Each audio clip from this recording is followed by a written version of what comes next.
الحمد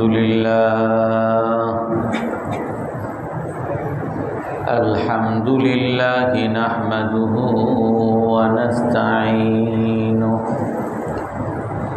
ونستغفره ونؤمن به ونتوكل عليه ونعوذ بالله من شرور أنفسنا ومن سيئات أعمالنا من يهده الله فلا مضل له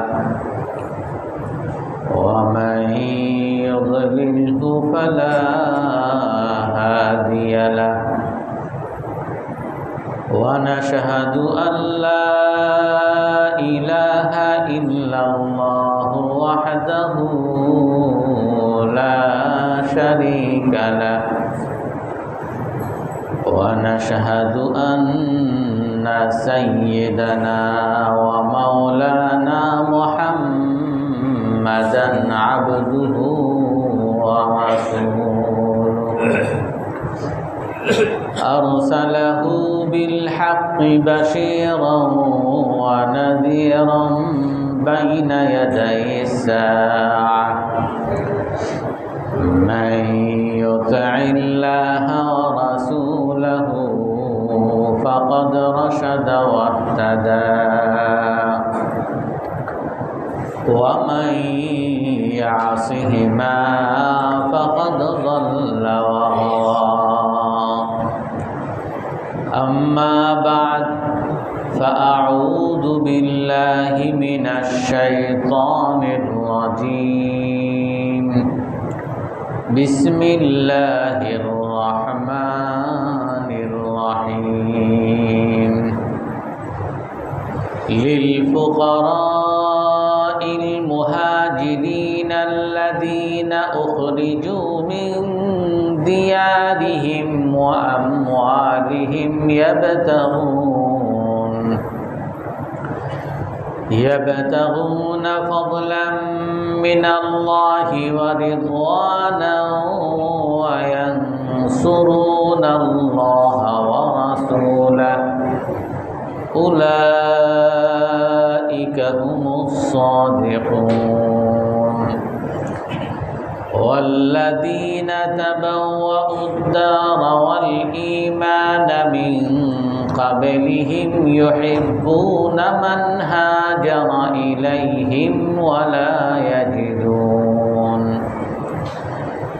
ولا يجدون في صدورهم حاجة مما أوتوا ويؤثرون على أنفسهم ولو كان بهم خصاصة ومن يوق شح نفسه فأولئك هم المفلحون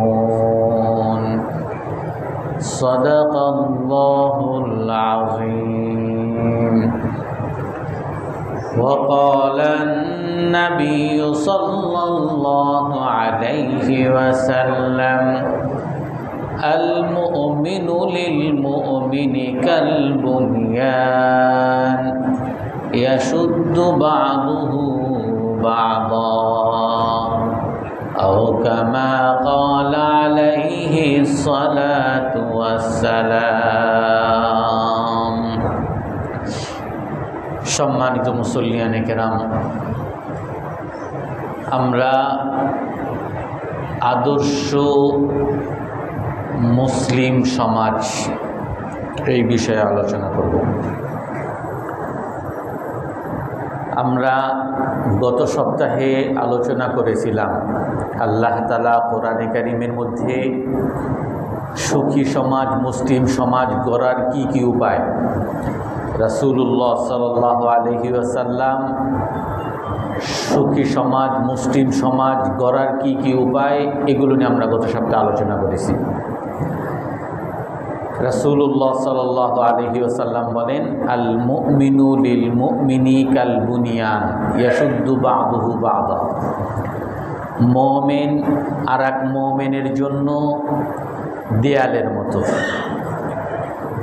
দেয়ালের ইট যেমন একটা আর একটা ইটকে ধরে রাখে, মুসলমান সমাজ মানি হলো দেয়াল। একজন আর একজনের সাথে এভাবে অঙ্গাঙ্গিভাবে জড়িত থাকবে। মুসলমান অন্য মুসলমানের জন্য দেয়ালের মতো। যেভাবে দেয়ালের ইটগুলো একটা অপরটাকে আগলে রাখে, ধরে রাখে, আঁকড়ে রাখে, এমনিভাবে এক মুসলমান আর এক মুসলমানকে আঁকড়ে রাখবে। রাসূলুল্লাহ সাল্লাল্লাহু আলাইহি ওয়াসাল্লাম শুধু যে মুসলিম সমাজ গড়ার কথাই বলেছেন তা না, রাসূল নিজের কর্ম দ্বারা দেখিয়ে গেছেন এই মুসলিম সমাজ গড়া, মানুষের উপকারে থাকা, মানুষের সহযোগিতায় থাকা। বলা সহজ, করাটা অনেক কঠিন। অনেক মানুষই বলতে পারে, করাটা অনেক কঠিন। কিন্তু রাসূলুল্লাহ সাল্লাল্লাহু আলাইহি ওয়াসাল্লাম এগুলো করে দেখাইছেন। রাসূল হাদিসের মধ্যে বলেন, আনা আউলা বিকুল্লি মুসলিমিন মিন নাফসি মান তারাকা মালান ফালিওয়ারাসাতিহি ওয়া মান তারাকা দাইনান আও দিয়াআন ফাইলাইয়া ওয়া আলাই। মুসলিম শরীফের হাদিস। রাসূলুল্লাহ সাল্লাল্লাহু আলাইহি সাল্লাম বলেন যে আমি প্রতিটা মুসলমানের সবচেয়ে আপনজন। আমি প্রতিটা মুসলমানের তার নিজের চেয়েও আপন, তার অভিভাবক আমি। কিভাবে অভিভাবক? মান তারাকা মালান ফালিওয়ারাসাতি। রাসূল বলেন, যেই মুসলমান উত্তরাধিকার সম্পদ রেখে যাবে, তার উত্তরাধিকাররা পাবে। তার সম্পত্তি মারা যাওয়ার সময় যা রেখে যাবে তার উত্তরাধিকার পাবে। কিন্তু অমান তারাকা দাইনান আও দিয়ান, যেই মুসলমান মারা যাবে কিন্তু ঋণ রেখে গেছে, ঋণ পরিশোধ করতে পারে নাই। যেই মুসলমান মারা গেছে কিন্তু তার পরিবার রেখে গেছে, পরিবারের ভরণ পোষণের কেউ নাই। মুসলমান মারা গেছে, ঋণ রেখে গেছে, মুসলমান মারা গেছে, তার পরিবার রেখে গেছে, ছোট বাচ্চা রেখে গেছে, দিয়াআন রেখে গেছে। রাসূল কি বলেন? ফাইলাইয়া ওয়া আলাই, তার ঋণ পরিশোধের দায়িত্ব আমার, তার এই ছোট পরিবারের ভরণ পোষণের দায়িত্ব আমার। রাসূলুল্লাহ সাল্লাল্লাহু আলাইহি সাল্লাম বলেন যে আমি তার আপন। কিভাবে আপন? সে সম্পদ রেখে যাবে, উত্তরাধিকার রেখে যাবে, তার উত্তরাধিকাররা পাবে। কিন্তু সে যদি ঋণ রেখে যায়, সেই ঋণ পরিশোধের দায়িত্ব আমার। সে যদি তার ছোট পরিবার রেখে যায়, ভরণ পোষণের যে কেউ নাই, তার দায়িত্ব আমার। এটাই হলো রাসূলুল্লাহ সাল্লাল্লাহু আলাইহি ওয়াসাল্লাম আমাদেরকে শিখিয়ে গেছেন প্রতিটা মুসলমান কিভাবে অন্য মুসলমানের প্রতি, একটা সমাজের প্রতি কিভাবে দায়িত্ব পালন করবে। রাসূলুল্লাহ সাল্লাল্লাহু আলাইহি ওয়াসাল্লাম খবর পাইছেন সালমান ফারিসি রাদিয়াল্লাহু আনহু, উনি পারস্য থেকে আসছেন, কিন্তু ইসলাম গ্রহণ করছে, কিন্তু সে তার গোলাম আর এক মুনিবের অধীনস্থ। সেই ইসলাম গ্রহণ করার কারণে তার উপরে অনেক ধরনের অকথ্য নির্যাতন চলতেছে। তো সালমান ফারিসি রাদিয়াল্লাহু তাআলা আনহু যে গোলাম ছিলেন, তার সম্পর্কে সাহাবাদেরকে বলেন, আইনু আখাকুম, তোমরা তোমাদের এই ভাইকে সহযোগিতা করো, তাকে তার দাসত্ব থেকে মুক্তির সহযোগিতা করো। রাসূল সাল্লাল্লাহু আলাইহি ওয়াসাল্লাম অন্যদেরকে বলছেন, কিন্তু সর্বপ্রথম নিজের কাছে একটা স্বর্ণের ডিম ছিল, স্বর্ণের বার আমাদের যেমন, এই স্বর্ণের বারটা হযরত সালমান ফারসিকে দিয়েছেন, কিন্তু এই টাকায় হবে না। তো এই জন্য অন্যান্য সাহাবীদেরকে বলছেন যে তোমরা তোমার ভাইকে সহযোগিতা করো। সবাই মিলে সহযোগিতা করে তার মুনিব যে অনেক টাকা দাবি করেছিল, সেই টাকা দিয়ে সে দাসত্ব থেকে মুক্তি হয়। রাসূলুল্লাহ সাল্লাল্লাহু আলাইহি ওয়াসাল্লাম হযরত জাবের রাদিয়াল্লাহু তাআলা আনহুকে একবার দেখেন, একবার এক সফরে গেছেন।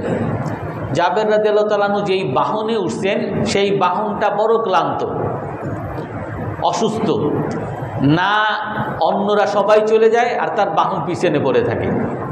তার বাহনকে সুস্থ করতে, তাকে তরুতাজা করতেই তার সময় শেষ হয়ে যায়, সবাই চলে যায়।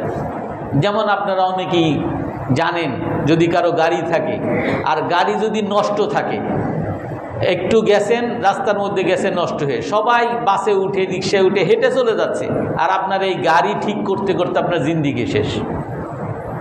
গাড়ি স্টার্ট নিবে না, চাকা বাস্ট হবে, অমুক হবে, তমুক হবে। হযরত জাবের রাদিয়াল্লাহু তাআলা আনহুর বাহন এরকম তাকে কষ্ট দিচ্ছে। তো রাসূলুল্লাহ সাল্লাল্লাহু আলাইহি সাল্লাম তাকে বলেন যে এই বাহনের তুমি তো বড় কষ্ট দিচ্ছে। তো হযরত জাবের বলেন, হে আল্লাহর রাসূল, আমার তো এই বাহন ছাড়ার কোনো বাহনও নাই, আর কোনো টাকা পয়সাও নাই যে আমি আর একটা নতুন বাহন কিনতে পারি। তো রাসূলুল্লাহ সাল্লাল্লাহু আলাইহি ওয়াসাল্লাম তখন বলেন, আতাবিউ জামালাক, তুমি তোমার এই বাহন উটকে আমার কাছে বিক্রি করবা? হে আল্লাহর রাসূল, তাহলে তো অনেক ভালোই হইতো। রাসূল তার কাছে বিক্রি করে টাকা দিয়েছেন, সেই টাকা দিয়ে আর একটা হৃষ্টপুষ্ট বাহন নিয়ে উনি মদিনায় ফিরে আসছেন। রাসূলুল্লাহ সাল্লাল্লাহু আলাইহি ওয়াসাল্লাম মদিনায় ফেরার পরে তার ওই বাহনকে, তার উটকে রাসূল তরুতাজা করে হযরত জাবেরকে ডেকে বলেন, হে জাবের, হাদা জামালুকা ওয়া সামানুক, আমি তো তোমাকে এর মূল্য তো দিছেই, আমি তোমার এই বাহনকেও তোমাকে হাদিয়া দিলাম। অর্থাৎ বাহন এবং মূল্য দুটোটাই তোমাকে হাদিয়া দিলাম। অর্থাৎ রাসূলুল্লাহ সাল্লাল্লাহু আলাইহি ওয়াসাল্লাম মানুষের কষ্টে, সমস্যায় নিজের চেয়ে বেশি সমস্যা মনে করতেন। আর যার কারণে রাসূলুল্লাহ সাল্লাল্লাহু আলাইহি ওয়াসাল্লাম যখন বলেন, আনা আউলা বিকুল্লি মুসলিমিন মিন নাফসি, আমি প্রতিটা মুসলমানের আপন তার নিজের থেকেও। মান তারাকা মালান ফালিওয়ারাসাতিহি, যে সম্পদ রেখে যায় সে তার উত্তরাধিকারকে দিবে। ওয়ামান তারাকা দাইনান, কিন্তু যদি কেউ ঋণ রেখে যায়, কেউ যদি তার পরিবার, ছোট পরিবার ভরণ পোষণের কেউ নাই, এর দায়িত্ব আমার। রাসূলুল্লাহ সাল্লাল্লাহু আলাইহি সাল্লাম এরকম করে দেখিয়ে দিয়েছেন। রাসূলুল্লাহ সাল্লাল্লাহু আলাইহি ওয়াসাল্লামের যুগে যখন নাকি ইসলাম নবুয়তের ঘোষণা দেন, সেই সময় সকল মক্কার কুরাইশরা রসুলের বিরুদ্ধে সবাই শত্রুতা শুরু করে। রসুলের সাথে যারা আছে তাদের উপরে শত্রুতা শুরু করে। এক পর্যায়ে সবাই মিলে রাসূলুল্লাহ সাল্লাল্লাহু আলাইহি ওয়াসাল্লামকে এবং যারা ইসলাম গ্রহণ করছে, এমনকি যারা ইসলাম গ্রহণ করে নাই কিন্তু রসুলকে রসুলকে আশ্রয় দিচ্ছে, তাদেরকে শুদ্ধ বয়কট করছে। শিয়াবি আবু তালেব একটা জায়গায় তাদেরকে 3 বছর বয়কট রাখছে। অর্থাৎ বয়কট বলতে তাদের সাথে কোনো জিনিস বিক্রি হবে না, তাদের সাথে বেচা কিনা হবে না, তাদেরকে কোনো খাবার দাবার ঢুকতে দেওয়া হবে না, তাদের সাথে বিয়ে শাদী হবে না, এইভাবে তাদেরকে বয়কট করছে। তো রাসূলুল্লাহ সাল্লাল্লাহু আলাইহি ওয়াসাল্লাম এই বয়কটের সময়, রসুল তো ব্যবসায়ী ছিলেন, যত সম্পদ ছিল সমস্ত সম্পদ এই মুসলমানের জন্য রসুল ব্যয় করছেন। অর্থাৎ আবু তালেব উনি কাফের, কিন্তু ওনার কাছে যত সম্পদ ছিল সমস্ত সম্পদ ব্যয় করছেন। অর্থাৎ আবু বকর রাদিয়াল্লাহু তাআলার কাছে যত সম্পদ ছিল সমস্ত সম্পদ ব্যয় করছেন। হযরত খাদিজা রাদিয়াল্লাহু আনহা, রসুলের স্ত্রী, উম্মুল মুমিনিন, আমাদের মা, ওনার কাছে যে সম্পদ ছিল এগুলোও উনি ব্যয় করতেছেন। তো রাসূলুল্লাহ হযরত আবু বকর রাদিয়াল্লাহু তাআলা বর্ণনা করেন, হযরত খাদিজা রাদিয়াল্লাহু তাআলা বর্ণনা করেন, একবার রাসূল সাল্লাল্লাহু আলাইহি ওয়াসাল্লাম ঘরের মধ্যে আসছেন, এসে খুব পেরেশান, খুব দুশ্চিন্তায় মগ্ন। তো খাদিজা জিজ্ঞেস করেন, কি হয়েছে, আপনি এত দুশ্চিন্তায় কেন? তো বলে যে, দেখো এই যে আমাদেরকে যে বয়কট করে রাখছে, আর সবার মধ্যে যেভাবে ক্ষুধা, কষ্ট, আসছে, আমি তোমার সমস্ত সম্পদ ব্যয় করে ফেলছি, আবু বকর সমস্ত সম্পদ ব্যয় করে ফেলছে, আবু তালেব আমার চাচা সেও সম্পদ ব্যয় করে ফেলছে, এখন তোমারও তো সম্পদ তুমি অনেক ব্যয় করছো, এখন তোমার যে সম্পদ এগুলা যদি আমি ব্যয় করি আমার লজ্জা লাগতেছে যে আমি আমার স্ত্রীর সম্পদ ব্যয় করতেছি, আবার যদি ব্যয় না করি তাহলেও মুসলমানের জন্য আমার কষ্ট লাগতেছে, তারা না খেয়ে আছে, আমি কি করব, আমি এই জন্য পেরেশান।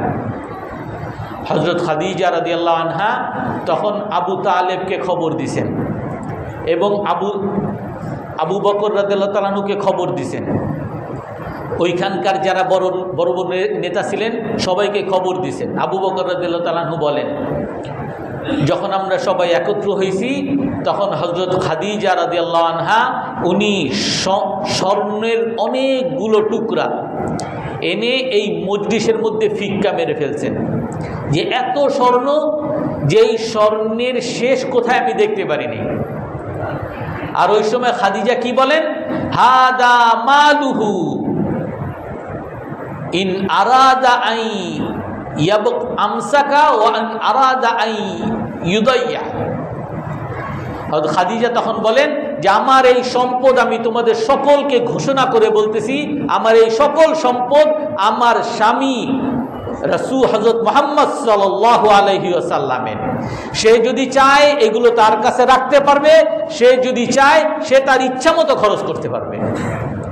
অর্থাৎ রাসূলুল্লাহ সাল্লাল্লাহু আলাইহি ওয়াসাল্লাম মানুষের এই অসহায়ত্ব দেখে নিজের সমস্ত সম্পদ শেষ হয়ে গেছে, তার স্ত্রীর সম্পদ ব্যয় করতে যে তার লজ্জা লাগতেছে, এই জন্য হযরত খাদিজা রাদিয়াল্লাহু আনহা সবাইকে ডেকে ওই স্বর্ণগুলো সামনে ফেলে তারপরে বলতেছেন এটা রাসূলুল্লাহ সাল্লাল্লাহু আলাইহি সাল্লামের, উনি যেখানে চান যেভাবে চান উনি খরচ করতে পারেন, ব্যয় করতে পারেন, আর যদি চান ওনার কাছে রাখতে সেটাও উনি করতে পারেন।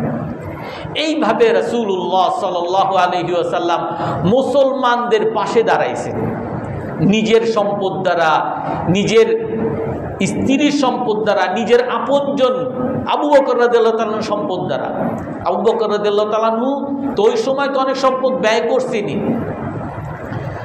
রাসূলুল্লাহ সাল্লাল্লাহু আলাইহি ওয়াসাল্লাম শেষ যুগে একবার আবু বকর রাদিয়াল্লাহু তাআলা হযরত ওমর অন্যান্য সাহাবীদের সাথে একটু ঝামেলা হয়েছিল। ওই সময় রাসূলুল্লাহ সাল্লাল্লাহু আলাইহি ওয়াসাল্লাম সাহাবাদেরকে সামনে নিয়ে বলেন যে আমার সঙ্গী, আমার বন্ধু আবু বকরকে তোমরা কষ্ট দাও, এটা আমি বরদাস্ত করব না। কারণ এই আবু বকর মা নাফানি মালুন কত মা নাফানি মালু আবি বকর, এই আবু বকর আমার পাশে তো সবসময় দাঁড়াইছেই, আবু বকরের সম্পদ আমাকে এমন উপকার করছে যেই উপকার অন্য কারো সম্পদ কখনো করে নাই। মালি আহাদিন ইনদি খাইরুন বাদ ইল্লা ওয়া কাফানাহু, আমাকে যেই উপকার করছে আমি তার উপকারের প্রতিদান আমি দিয়ে দিয়েছি। রাসূলুল্লাহ সাল্লাল্লাহু আলাইহি ওয়াসাল্লাম বলেন আমাকে যেই যখনই উপকার করছে আমি তার প্রতিদান তাকে দিছি, ইল্লা আবু বকর, কিন্তু আবু বকরের প্রতিদান আমি দিতে পারি নাই। লিআন্না লাহু ইয়াদান ইনদি ইউকাফিউহু আল্লাহু ইয়াউমাল কিয়ামা, কারণ আবু বকরের অনেক উপকার আমার উপর আছে যেই প্রতিদান আমি দিতে পারি নাই। আল্লাহ তাআলা, স্বয়ং আল্লাহ তাআলা নিজ হাতে কিয়ামতের দিন এই আবু বকরের ওই সব প্রতিদানগুলো দিয়ে দিবেন। তো রাসূলুল্লাহ সাল্লাল্লাহু আলাইহি ওয়াসাল্লাম এই মুসলিম সমাজ গড়ার জন্য শুধুমাত্র নিজের সম্পদই ব্যয় করেন নাই, নিজের স্ত্রীর সম্পদ, নিজের আপনজন যতজন আছে সকলকে উৎসাহ দিতেন যাতে ব্যয় করতে পারে। আল্লাহ তাআলা কোরআনে কারীমের আয়াত নাযিল করেন, লিল ফুকারাইল মুহাজিরিন আল্লাযীনা উখরিজু মিন দিয়ারিহিম ওয়া আমওয়ালিহিম ইয়াবতাগুনা ফাদলাম মিনাল্লাহি ওয়া রিদওয়ানা ওয়া ইয়ানসুরুনাল্লাহা ওয়া রাসূলাহু উলাইকা হুমুস সাদিকুন। আল্লাহ তাআলা বলেন যেই যে গনিমতের সম্পদ, এই গনিমতের সম্পদের অধিকারীকে আল্লাহ তাআলা বলেন, অনেকের কথা আগে বলছেন তারপরে বলতেছেন লিল ফুকারাইল মুহাজিরিন, গরিব, কোন গরিব? মুহাজিরিন, যারা শরণার্থী মুহাজির যারা মক্কা থেকে মদিনায় চলে আসছে, আমাদের দেশে যেমন রোহিঙ্গা শরণার্থী আমরা বলি, সমস্ত ঘর বাড়ি ত্যাগ করে আমাদের দেশে আসছে। আল্লাহ তাআলা কোরআনে কারীমের মধ্যে বলেন, মক্কা থেকে যারা মদিনায় আসছে এরা যে গরিব হয়েছে, এদের ঘর বাড়ি সব যে ত্যাগ করছে, দুনিয়ার কোনো স্বার্থে কিন্তু তারা তাদের সম্পদ ত্যাগ করে নাই। আল্লাহ তাআলা ঘোষণা করেন যে তারা গরিব হয়েছে, এটা দুনিয়ার কোনো লোভের জন্য না, দুনিয়ার কোনো স্বার্থের জন্য না। লিলফুকারাইল মুহাজিরিন আল্লাযীনা উখরিজু মিন দিয়ারিহিম ওয়া আমওয়ালিহিম, ফকির মুহাজির যারা তাদের সম্পদ থেকে বের হয়ে গেছে, সমস্ত সম্পদ ত্যাগ করে মক্কা থেকে মদিনায় চলে আসছে। শুধু সম্পদ না, ওয়া দিয়ারিহিম, তাদের ঘর বাড়িও ত্যাগ করে তারা চলে আসছে। তাদের ভরণ পোষণ করার মতো, থাকার মতো কোনো ব্যবস্থা নাই।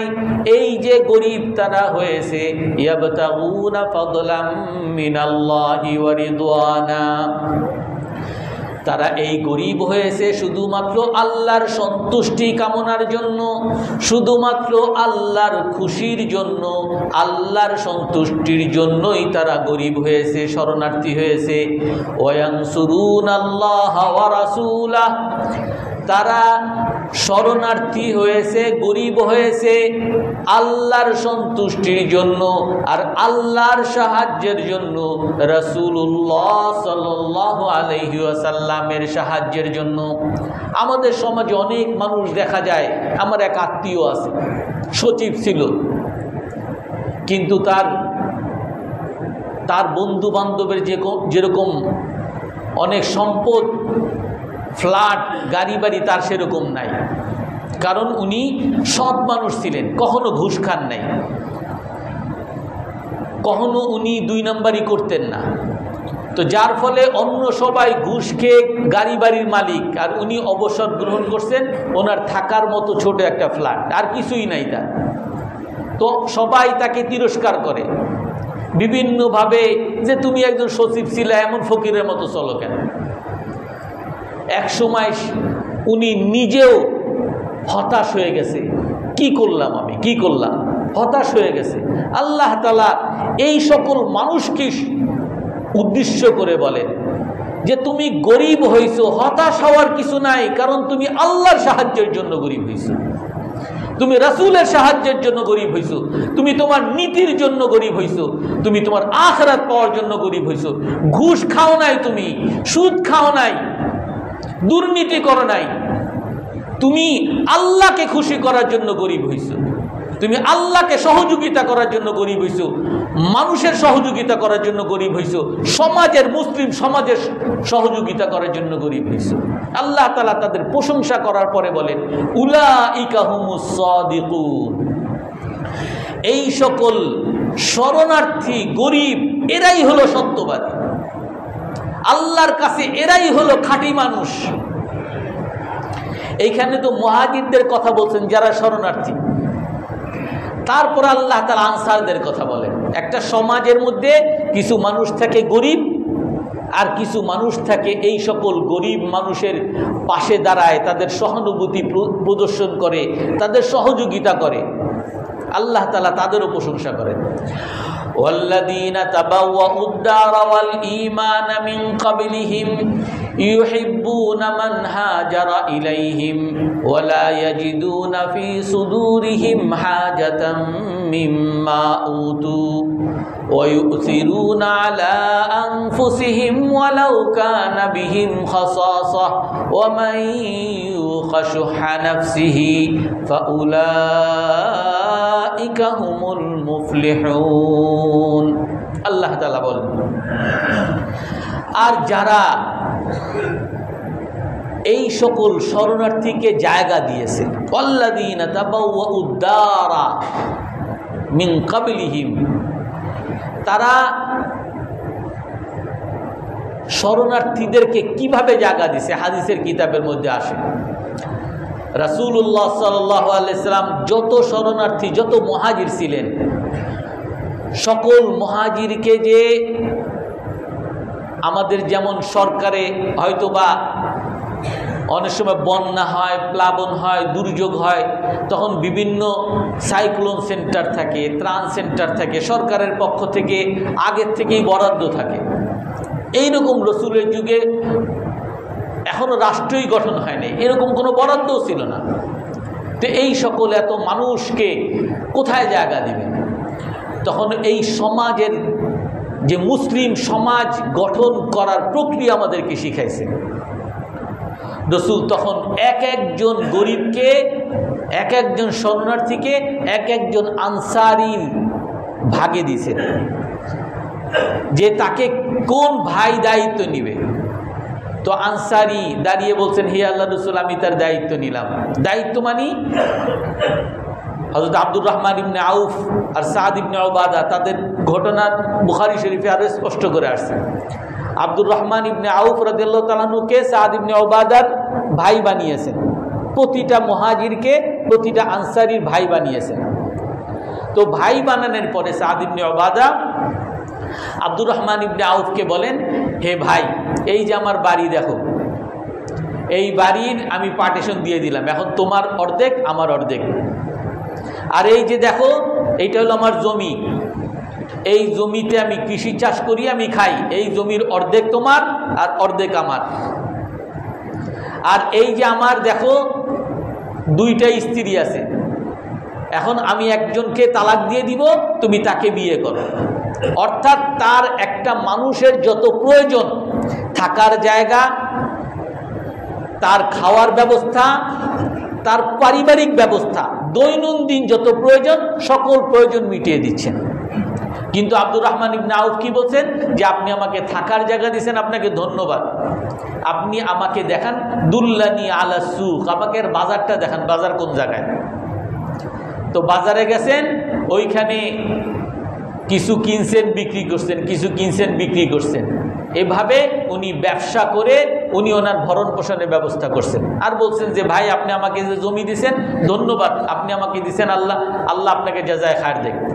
এটা হলো এই দুইজনের ঘটনা আসছে। কিন্তু অধিকাংশ মুহাজিরদেরকেই এই আনসারী সাহাবীরা তাদের জমির অর্ধেক দিয়ে দিয়েছেন, তাদের ঘরের অর্ধেক দিয়ে দিয়েছেন এবং যাবতীয় সকল দায়িত্ব তারা নিছেন। আল্লাহ তাআলা কোরআনে কারীমের মধ্যে বলেন, ওয়াল্লাযীনা তাবাওয়াউদ দারা ওয়াল ঈমানা মিন ক্বাবলিহিম, যারা জায়গা দিছে। এখন আমরা যদি জায়গা দেই কাউকে, আমাদের এখানে অনেক সময় প্লাবন হয়েছে, বৃষ্টির কারণে সব ডুবে গেছে, থাকার জায়গা নেই। তো এখন সবাই কোথায় থাকবে? এক জায়গায় থাকতে আসছে, যে ঠিক আছে ভাই, আপনারা সবাই যে যার বাসায় একটু জায়গা দেন। তো আপনি দিছেন, ধরে নিলাম আপনি আপনার বাসায় জায়গা দিছেন। বাসায় জায়গা দেওয়ার পরে আপনার নিচে হয়তো গ্যারেজ ছিল, সেখানে থাকতে দিছেন, কিন্তু ওই বাচ্চা পায়খানা করছে, ও এইটা করছে, ময়লা করছে, আপনার এমুক করছে, বিরক্ত আপনি যে ভাই আমি তো সহযোগিতা করছি, কিন্তু আমি তো করে বিপদে পড়লাম। আমরা যারা সহযোগিতা করি, আমরা যদি কেউ করেও থাকি, আমি বিপদে পড়ে গেছি, ভাই মসজিদে টাকা লাগবে, মসজিদে টাকা দেন, এই আজকে ধরা খায় গেলাম, আজকে হুজুরে আমার কাছ থেকে এত টাকা নিয়ে গেল, মসজিদে আমার টাকা দেওয়া লাগবে, মানে বিরক্ত আমরা।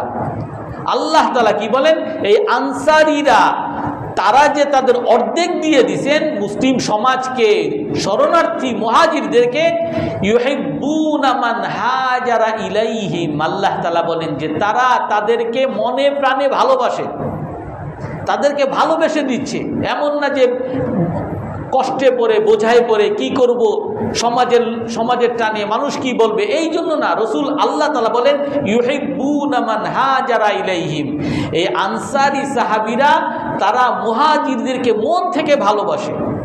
মন থেকে কেমনে ভালোবাসে আল্লাহ তাআলা আরো প্রমাণ দেন, ইউহিব্বুনা মান হাজারা ইলাইহিম ওয়ালা ইয়াজিদুনা ফি সুদুরিহিম হাজাতাম মিম্মা উতু। আল্লাহ তাআলা এটাও বলেন যে তার বাড়ির যে অর্ধেক দিয়ে দিছে, আপনার বাসায় একজন মেহমান আসছে, গ্রাম থেকে মেহমান আসছে, গ্রাম থেকে মেহমান আসার পরে আপনি তার এক রুমে থাকতে দিছেন, আপনার ওই রুমে আপনার বাচ্চা একটা ঘুমাইতো, এ আবার আর এক ভাইয়ের সাথে ঘুমাইতেছে, এরা বিরক্ত, আমি কয়দিন থাকবে মেহমান, আমি কয়দিন আর আমার ভাইয়ের রুমে থাকবো, বিরক্ত তারা। শুধু এটাই না, বাথরুম আপনি সবসময় আপনার বাথরুমে আপনি একাই যান, ওই মেহমান আসছে সে বাথরুমে যায়, আমার বাথরুমে যায়, আমার বাথরুম ময়লা করতেছে, বিরক্ত। আল্লাহ তাআলা কি বলেন, ওয়ালা ইয়াজিদুনা ফি সুদুরিহিম হাজাতাম মিম্মা উতু। এই আনসারীরা তারা যে মুহাজিরদেরকে দিছে, ঘরের অর্ধেক দিয়ে দিছে, জমির অর্ধেক দিয়ে দিছে, তাদের খাবারের অর্ধেক দিয়ে দিছে, যে তারা দিছে, এই দেওয়ার কারণে তাদের মনের মধ্যে কোনো কষ্ট, কোনো বিরক্তি বলতে কিছু নাই। আল্লাহ তাআলা বলেন ওয়ালা ইয়াজিদুনা, মনের খবর আমরা জানি না, আল্লাহ তাআলা জানেন। আল্লাহ তাআলা বলতেছেন ওয়ালা ইয়াজিদুনা ফি সুদুরিহিম হাজাতাম মিম্মা উতু। তারা দেওয়ার কারণে মনের মধ্যে কোনো ধরনের কষ্ট তাদের নাই, বিরক্তি নাই। মসজিদে দিয়া ফালাইছি, আমি এই মাসে একটু হিসাব করছিলাম, হুজুররা আমাদের ধরলো, মসজিদ আমার কাছ থেকে 2000 টাকা নিয়ে গেল, আমি এখন কেমনে চলবো, বিরক্ত। হুজুরদের সবসময় মসজিদের সমস্যা শেষই হয় না, আর তালার পরে তালা বাড়ানো শেষই হয় না, বিরক্ত। আল্লাহ তাআলা বলেন এই আনসারীরা যে মুহাজিরদেরকে দিতেছে, এই দেওয়ার কারণে অন্তরে কোনো ধরনের বিরক্তি তারা পায় না। ওয়ালা ইয়াজিদুনা ফি সুদুরিহিম হাজাতাম মিম্মা উতু ওয়া ইউথিরুনা আলা আনফুসিহিম ওয়ালাউ কানা বিহিম খাসাসা। আল্লাহ তাআলা বলেন যে তারা বিরক্তই শুধু না, বরং কি তাদের অভাব আছে, তাদের যদি অভাব থাকে, তাদের ক্ষুধা আছে, তাদের ছেলেমেয়েরা না খেয়ে আছে, তারপরও তাদের ছেলেমেয়েরা না খেয়ে থেকে, তারা নিজেরা না খেয়ে থেকে, তারা সবাই কষ্ট করার পরেও তারা তাদের খাবারটা ওই মুহাজির শরণার্থীদেরকে দিয়ে দিচ্ছে। আল্লাহ তাআলা ঘোষণা দেন ওয়ুসিরুনা আলা আনফুসিহিম ওয়ালাউ কানা বিহিম খাসাসা। তাদের অভাব থাকা সত্ত্বেও তারা অন্যদেরকে অগ্রাধিকার দিচ্ছে। বুখারী শরীফের মধ্যে ঘটনা আসছে একটা, নাসাই শরীফের মধ্যেও ঘটনা আসছে। এক মুসলমান রসুলের কাছে আসছেন, হে আল্লাহর রসুল, আমি অনেক ক্ষুধার্ত, আমার খাওয়ার কোনো উপায় নেই। তো রাসূলুল্লাহ সাল্লাল্লাহু আলাইহি ওয়াসাল্লাম তার বাড়িতে খবর পাঠাইছেন, স্ত্রীগণের বাড়িতে খবর পাঠাইছেন যে একজন মেহমানকে খাওয়াইতে হবে। তো সকল স্ত্রীগণের ঘর থেকে খবর আসছে যে আমাদের বাসায় কিছুই নাই মেহমানকে খাওয়ানোর মতো, আমরা নিজেরাই খাওয়ার মতো কিছু নাই। তো যখন রসুলের বাসায় কিছুই নাই, তো রসুল তখন বলছেন মাই ইউই হাদার রাজুল, এই ব্যক্তিকে আজকে কে মেহমানদারি করবে। মসজিদের মধ্যে রসুল ঘোষণা দিয়েছেন এই ব্যক্তিকে আজকে কে মেহমানদারি করবে। তো এক সাহাবী, এক আনসারী সাহাবী, সে বলছেন হে আল্লাহ রসুল, আমি করব।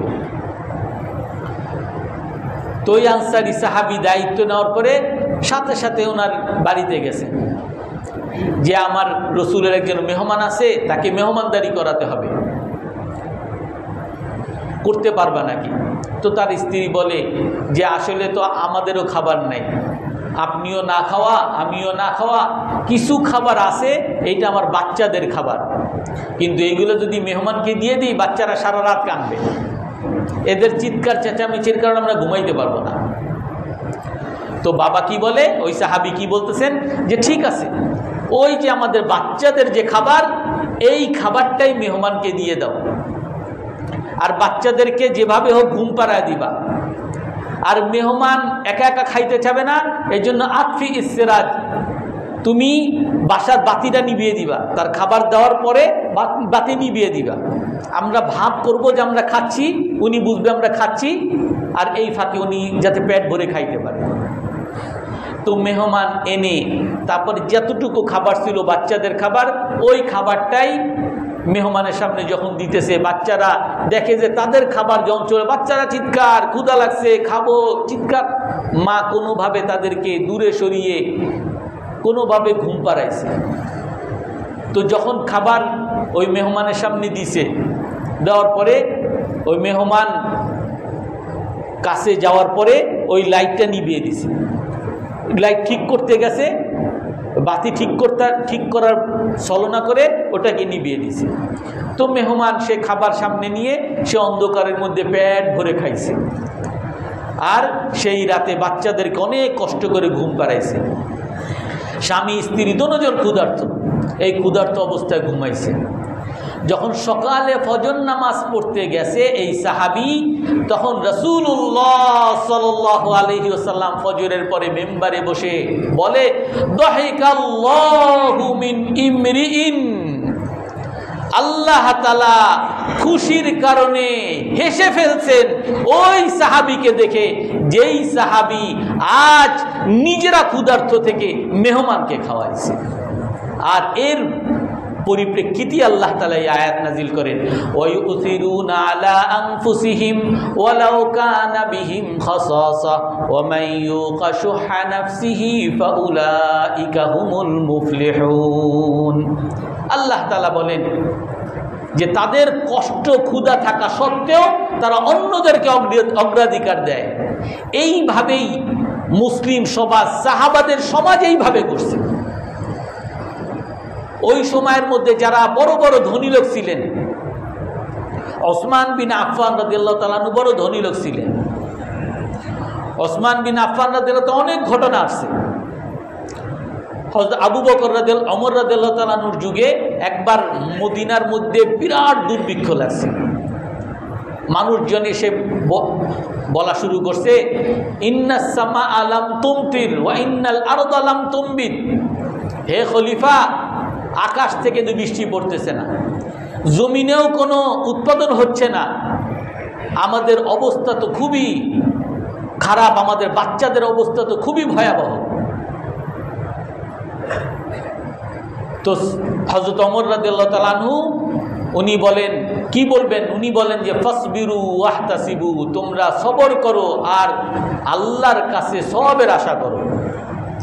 এই কথা তো বলে সবাইকে বিদায় দিছেন, কিন্তু সাথে সাথে উনি বিভিন্ন দেশে খবর পাঠাইছেন। আমর ইবনে আস মিশরের গভর্নর, তার কাছে খবর পাঠাইছেন, ওয়া গাউসা, যে মদিনায় তো বিরাট দুর্ভিক্ষ লেগে গেছে, তোমাদের কোনো সহযোগিতা থাকলে এই মদিনার সমাজকে তোমরা একটু রক্ষা করো। ওদিকে মুআবিয়া রাদিয়াল্লাহু তাআলা আনহু সিরিয়ায় খবর পাঠাইছেন যে মদিনায় তো দুর্ভিক্ষ লাগছে, তোমাদের কাছে কোনো সহযোগিতা পারলে তোমরা সহযোগিতা পাঠাও। ওদিকে সাদ ইবনে আবি ওয়াক্কাস রাদিয়াল্লাহু তাআলা আনহুর কাছে খবর পাঠাইছেন বাহরাইনে, যে মদিনায় তো দুর্ভিক্ষ লাগছে, তোমরা পারলে কোনো পাঠাও। আর এই সময় এই কঠিন অবস্থায় ওসমান রাদিয়াল্লাহু তাআলা আনহু ব্যবসায়ী মানুষ, ওনার 1000 ট্রাক ভর্তি শস্য সিরিয়া থেকে আসছে। সকল ব্যবসায়ীরা, মদিনার সকল ব্যবসায়ীরা ওসমান রাদিয়াল্লাহু তাআলা আনহুর কাছে আসছেন যে এখন তো সকলের সংকটের দুর্ভিক্ষের সময়, এইটাই তো ব্যবসায়িক মুহূর্ত।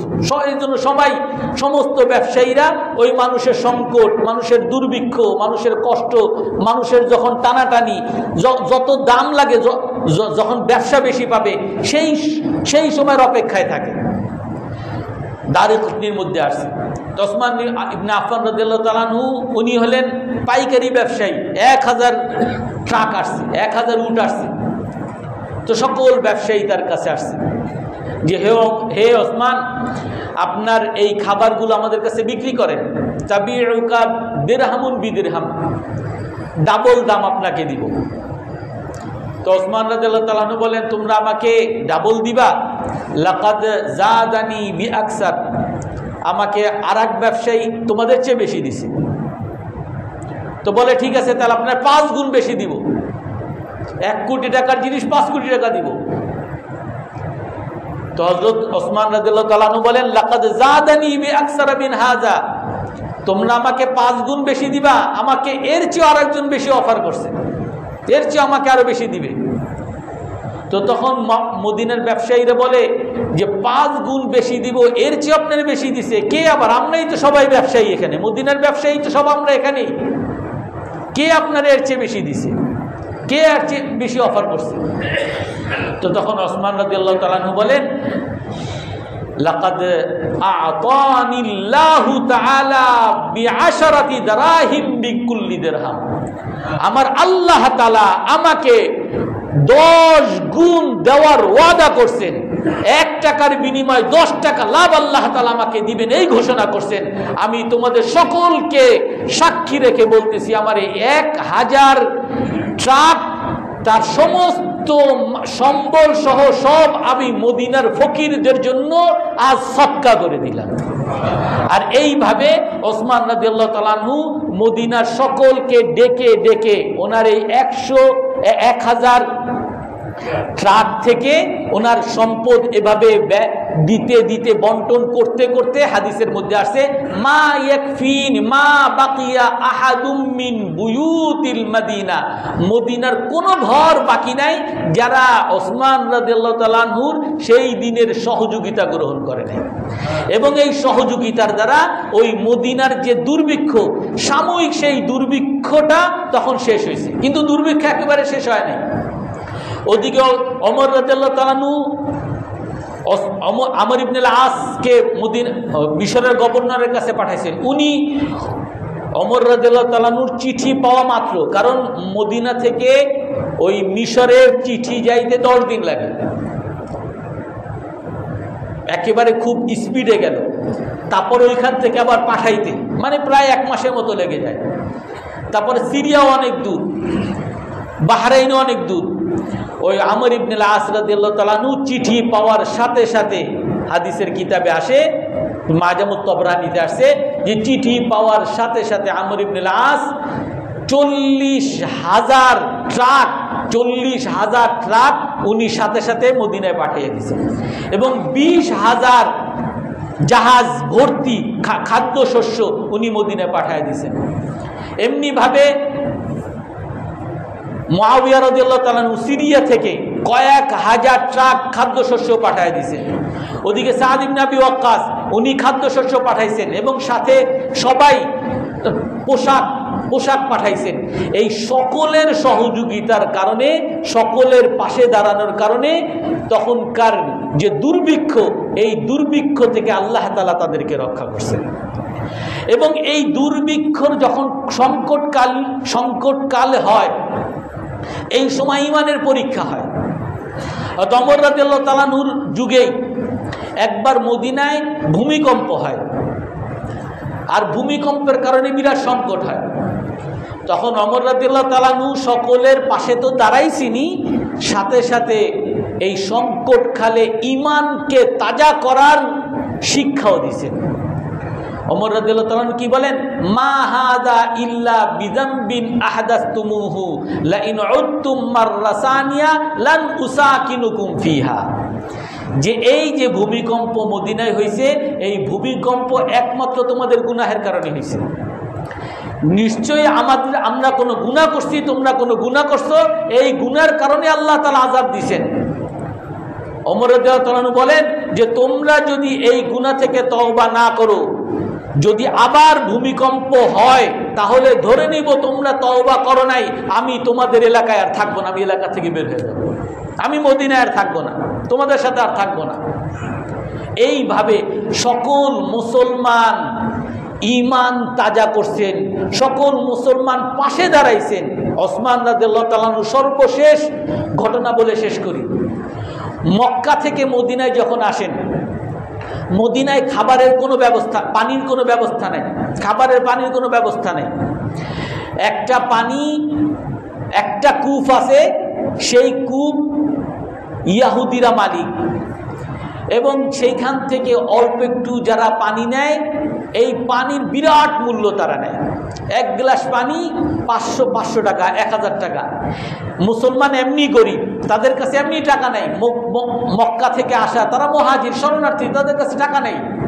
তারপরে যদি এই পানি কেনার জন্য 500 টাকা, 1000 টাকা, 10,000 টাকা লাগে, কিভাবে তারা পানি খাবে? তো মুসলমান সকলের পানির পিপাসায় তৃষ্ণার্ত এই অবস্থা দেখে রাসূলুল্লাহ সাল্লাল্লাহু আলাইহি ওয়াসাল্লাম ঘোষণা দিয়েছেন, মাইয়াশতারি বিইরি রুমা ফালাহুল জান্নাহ, যে এই রুমা কূপটাকে, এই যে পানির কূপ, এই কূপটাকে যে কিনে দিবে আর মুসলমানের জন্য সদকা করে দিবে, আমি তার জন্য জান্নাতের ওয়াদা করলাম। হযরত ওসমান রাদিয়াল্লাহু তাআলা আনহু তখন উনি বলেন আনা ইবদাআতু হাযা বিআমওয়ালি কাযা, আমি আমার সম্পদ দেখতে থাকলাম, অমুক সম্পদ সব একত্র করে আমি ওই ইয়াহুদির কাছে বললাম যে তোমার আমি এই রুমা কূপটা আমি কিনতে চাই। তখন ইহুদি অনেক দাম বাড়িয়ে দেয়। যাই হোক, এটার আলাদা একটা ঘটনা আছে। তারপরে অনেক দাম দিয়েও এই কূপ কেনার পরে হযরত ওসমান রাদিয়াল্লাহু তাআলা আনহু রসুলের কাছে এসে বলতেছেন, হে আল্লাহ রসুল, আমি আমার অমুক সম্পদ থেকে আমি এই রুমা কূপকে কিনছি, ফাজআলহা সিকায়াতান লিল মুসলিমিন, আপনি এখন এইটাকে মুসলমানের জন্য সদকা করে দেন, সকলের জন্য উন্মুক্ত করে দেন, আর এর সব আল্লাহ তাআলা যেন আপনাকে দেয়। অর্থাৎ কারণ আপনি বলছেন, ওসমান রাদিয়াল্লাহু তাআলা বলতেছেন, আমি যদিও আমার টাকা দিয়ে কিনছি, কিন্তু আপনি যেহেতু বলছেন এর সব যেন আল্লাহ তাআলা আপনাকে দেয়। তো রাসূলুল্লাহ সাল্লাল্লাহু আলাইহি ওয়াসাল্লাম সেই সময় ঘোষণা দেন, হে ওসমান, আমি আগেই ঘোষণা দিছি যে এই রুমার কূপ কিনে দিবে মুসলমানকে, আমি তার জন্য জান্নাতের দায়িত্ব নিলাম, আমি তোমার জন্য জান্নাতের দায়িত্ব নিলাম। আর তখন হাত উঠিয়ে আল্লাহর কাছে বলতে থাকেন, হে আল্লাহ, হাদা ওসমান ইবনে আফফান, এ ওসমান ইবনে আফফান, আনা রাদিতু আনহু ফারদা আনহু, আমি তার উপরে খুশি হয়ে গেছি, হে আল্লাহ আপনি তার উপরে খুশি হয়ে যান, হে আল্লাহ ওসমানকে আপনি জান্নাত নসিব করেন, হে আল্লাহ ওসমান আজকের পরে আর যদি কখনো কোনো অপরাধ করে আপনি সব কিছু তাকে ক্ষমা করে দেন। এইভাবে ওসমান রাদিয়াল্লাহু তাআলা আনহুকে সরাসরি দুনিয়াতে থাকতেই জান্নাতের ঘোষণা দিয়েছেন। এই জন্য রাসূলুল্লাহ সাল্লাল্লাহু আলাইহি সাল্লাম, সাহাবায়ে কেরাম আমাদের সামনে মুসলিম সমাজ গড়ার একটা আদর্শ আমাদের সামনে রেখে গেছেন। এই জন্য আমি যদি মনে করি আমি মুসলমান হব নামাজ পড়ার দ্বারা, শুধু আমি মুসলমান হব হজ করার দ্বারা, আমি মুসলমান হব মসজিদ বানানোর দ্বারা, আমি কখনোই পরিপূর্ণ মুসলমান হতে পারবো না যতক্ষণ পর্যন্ত না আমি আমার মুসলমান ভাইয়ের জন্য দেয়ালের মতো না দাঁড়াবো, আমি মুসলমান ভাইয়ের অভাব অনটনে তার পাশে না থাকবো, তার খোঁজ খবর না নিব। এই জন্য আমরা সবাই এক মুসলমান আর এক মুসলমানের খোঁজ খবর নিব তো ইনশাআল্লাহ, সবাই সবার পাশে দাঁড়াবো তো ইনশাআল্লাহ। আল্লাহ তাআলা সকলকে তৌফিক দান করেন।